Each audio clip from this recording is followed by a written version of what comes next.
Ujku dhe qengji. Një mëngjes të freskët pranvere, një qengj i vogël po pinte ujë në një lumë të pastër.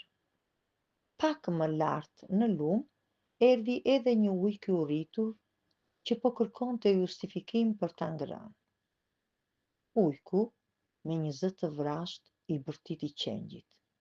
Si guxon të pish ujë poshtë meje dhe ta ndotësh ujin që unë po pi?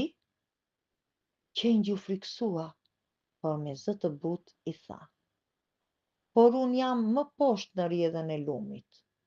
Uji shkon nga ti tek unë, jo nga unë tek ti. Nuk mund ta ndot ujin tënd. Ujku u ndje pak në siklet, por nuk u dorëzua. Ai tha me zemërim: Mirë, por vitin e kaluar ti më fyeve mua. Qengji u çudit dhe i tha: Unë s'kisha lindur ende vitin e kaluar. Ujku ngriti supet dhe bërtiti: S'ka rëndësi, po më nervozon me justifikimet e tua. Dhe pa u menduar më gjatë, u hodh mbi qengjin e pafajshëm dhe e mori me vete.